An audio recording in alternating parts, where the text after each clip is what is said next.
Hey everybody, this is Josh Becerra from Agurian. I'm here with Jeff M., co-founder and investor at Click360. Thanks for being here. Yeah, it's awesome. Thanks for inviting me. Yeah. So, what we normally do is just give you a chance to tell us a little bit of your story as a brief introduction. Sure. What amazes me about your career is you've been kind of CXO for a long time in a lot of different companies. So, and all SaaS companies. So that's our audience here is SaaS marketers. Yeah. So why don't you tell us a little bit about that journey through SaaS? Go as far back as you want. Yeah. But there's been some cool companies in there. Yeah, there sure has, and it's definitely been a journey. So the interesting part is seeing the evolution of the industry over 30 years, starting way back with one of the larger tech companies that had been acquired, which was Lawson. Yeah. And seeing how that evolved from running European operations for several years. Sure. And what lead and demand gen looked like in those early days. Yeah. To now expanding into some runs with a lot of great companies that have moved from on-prem systems to the SaaS world and trying to move and navigate into what is that experience from a technology standpoint, and all along seeing the evolution of marketing and sales teams going through that. So time management was another group that we focused on in the labor management space and moved from a disc by mail sort of marketing campaign to get people interested in the word of mouth. The AOL. Yes, the AOL model days. of the first days of websites and that part of it, of seeing that evolve to providing the first web-based sort of experience that we built, almost if Silverlight, I'm dating myself now, we built our own framework to be able to do that. That company got acquired. And so that company got acquired and merged in with another consolidating group out of Atlanta. Saw another opportunity where the technology changed with When I Work and became an early investor within When I Work, and we really built everything from the ground up. The sales operation, the marketing operation. Remind me, were you COO? So as president and COO, when we started out with the operation, we raised 3 rounds, 24 million in total. Wow. And I exited after the Series B.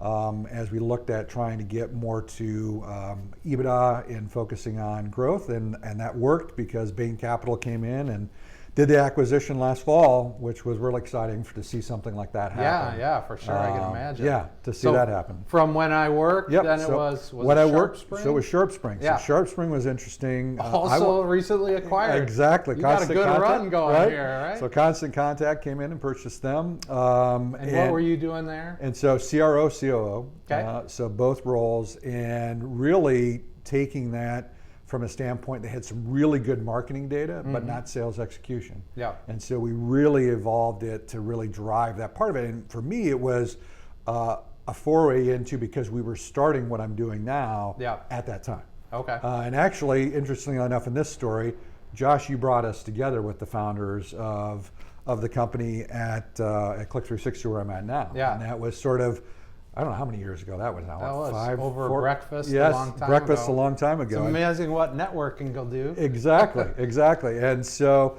that was an interesting opportunity. And then went into the cannabis space. And so I got recruited to move to Denver from Florida, and worked the last couple of years with an innovative founder, moving the most money in cannabis probably in the world, almost $3 billion in cannabis. That was Work, payrolls. right? And that's Work. WRK. Yeah.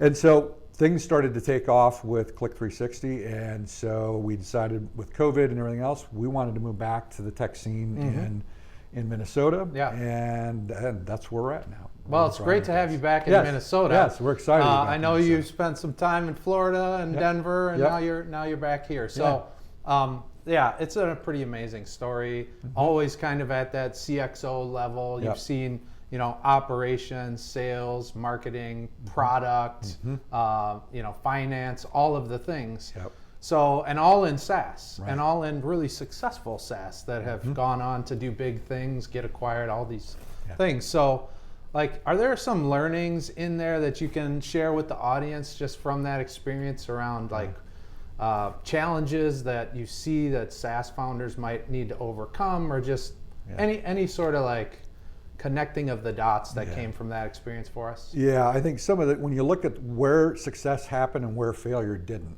when we didn't drive to that part of it. Yeah. I think the big challenges that you really look at is how can you move quickly and still have the customer experience in the journey that whatever your product is, to be able to drive to that vision and then hold your vision. You're going to have a lot of people telling you can do a ton of different things, or you shouldn't be doing the things where you have to hold true to where that direction. You take input, you take the feedback, but in the end, you're driving the direction. You're driving the overall, and everyone else will have insights that you can glean from, but you have to drive the ball, right?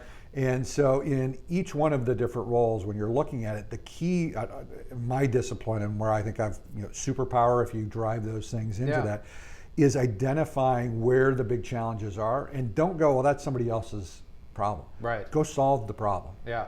Raise your hand up to go drive that part, and good things will come out of that. And then build that group up and let them take it and drive it. Yeah.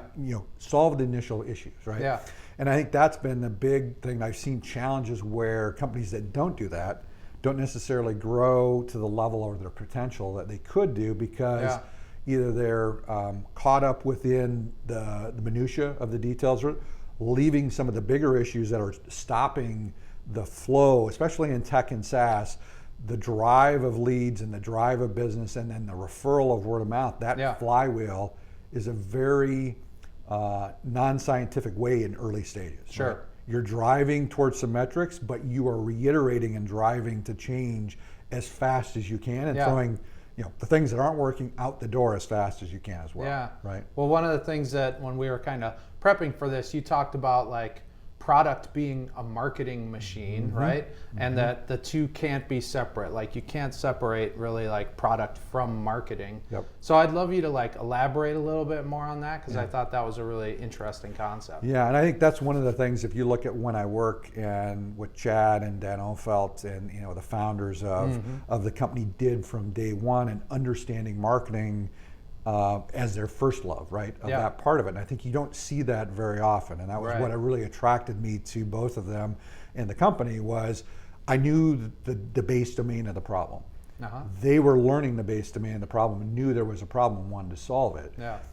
But what they did is they made the platform a core part of what the marketing engine was. And for the first part, we didn't have Marketo, we didn't have a marketing automation platform. It was the platform. Right. It drove it from day one. And that what enabled you to move so much more quickly than trying to use a lot of metrics that people were going, well, hey, you can't build a sales team with less than 1K MRR, or ARR deal, right? 1K ARR deal was what our average, we were just getting to that point. Right. And all the statements were, you had to have at least 5,000, ARR at the time was the methodology. And he said, no, we're going to build this. And we built it with students right out of college, trained them how to do it, started with, and they were closing 50 deals a month. Wow. And it became a model that really worked. And we could actually supercharge it, right? And be able to move it to that direction. So you're taking those findings and driving the product, allowed a lot of that to happen, but it also caused many challenges, right? We reiterated the product every minute, every day. There was no release cycle. So how did you kind of like know when you were getting to where, all right, this is feeling good, we're getting a fit? Like if you're iterating so quickly, like how do you know you're on track versus churn like rate, moving off churn track? rate was the key metric that we drove off of. What we looked at is, are we getting a product that people are continuing to utilize with the ICP, the ideal customer profile? When we're looking at that, when you're driving, you're looking at how do we stay focused on that, and if people didn't like it, we gave them their money back. If they were saying you didn't move or iterate, why wouldn't you do this part of it, or why? We're like, hey, this is what we're focused on. If it's not a good fit for you, keep the brand at the right level. Focus on that and go, no over-promising, right? And so a lot of what we did at the early stages were, this is what the product does. And they were like, well, wait a minute, you need to do automatic scheduling, and we want to have this part of it. We were like, I told the reps when you're on the phone, when you're going, this is what our product core is. This is what we are going to be really awesome at.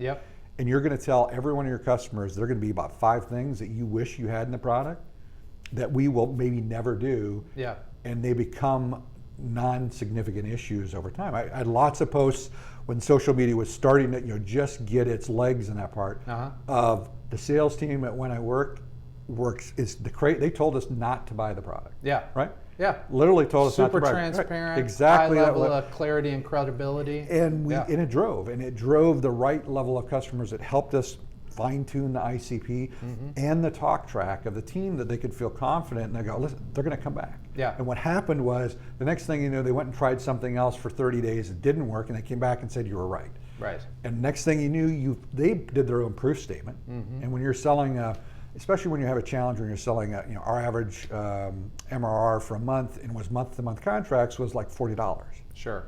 On month-to-month and high volume. Yeah. We got to the point where high volume was going to be it. Now they've got over 120,000 customers on the platform, and that's you get the volume you need. and that's the volume you get to have momentum. And so that it took 4 years, 5 years to get to that stage, but it was a philosophy that everybody drove towards and could really work around. Right? Well, I really do like the idea of like understanding what's working, what's not working, and having this like clarity of focus where like this is what we do, and we do it really, really well. Yep. And we aren't going to like change what we do because we just took in a Series A or B and that big investor wants us to move in this other direction. Like I do think that those two things, being super clear and transparent about like what it is you do, and then sticking to what you do, it can really lead to success. And it works along the way. We became very opportunistic on enterprise deals. We were selling very small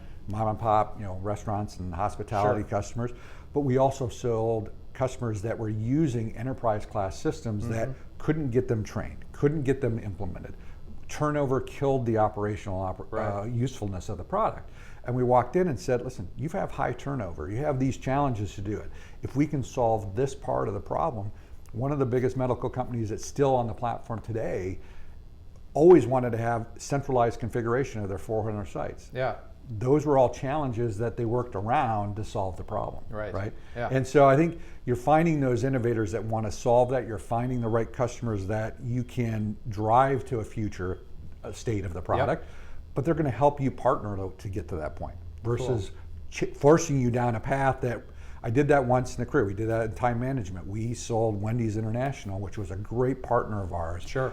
But it changed the dynamic of we wanted to be more like When I Work with the platform, and we went a whole different direction because of that contract. The tail wagging the dog. And that big whale, of an opportunity does things to businesses that is oftentimes unintentional. Yeah.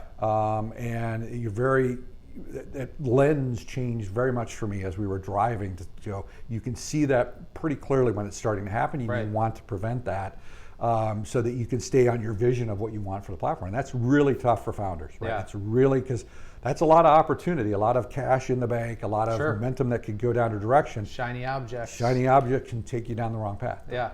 That's great. Yeah. So I do think that like in order to be able to follow that through and like make those types of decisions, you have to really be reliant on data. You were saying like we would pay attention to see what our churn rate, like you have to be really in touch with your data. So I know that Click360 is all about data and analytics. I know you're a big data guy. So can you just I hear the word like, hey, we're a data-driven organization. It gets thrown around all the time.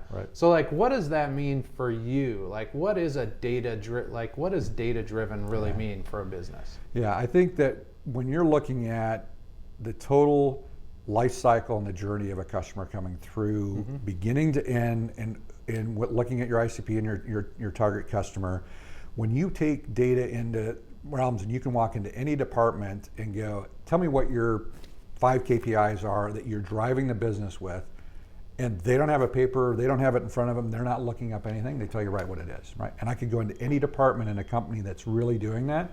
That's saying, I walk into customer success and this is how we're focusing on this, and more importantly, how it ties back to the other parts of the organization that they're really doing. Now, OKRs is a different way, objective and key results, or there's ways to get there, but the problem that ends up, most of the time when you see that implemented, is they don't drive back to the fundamental part of the business and saying, this is how I work it. So when you're looking at each one of the components, they have to work in harmony. Is a word that you're trying to get to. They're synchronized is probably more appropriate into it.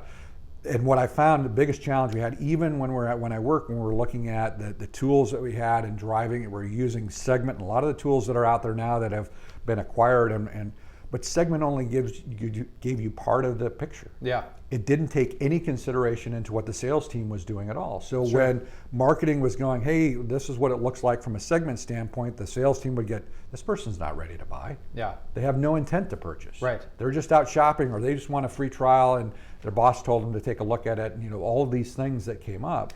And I think that's what the spirit of what truly moving to data is that what is the data influence that we have all the way through the cycle. So you guys at Garion are really focused on the same thing of how do I drive and help people with their marketing functions and getting to that. I think the holistic approach of looking to driving data is that each one of the departments can say, each of the areas, every phone call that I make, every trade show that I go attend, every marketing campaign, every social media component, every time that a customer gives a good reference to come back in, that influence that happens in the overall sales cycle and driving to a conversion is what is missing in the picture today.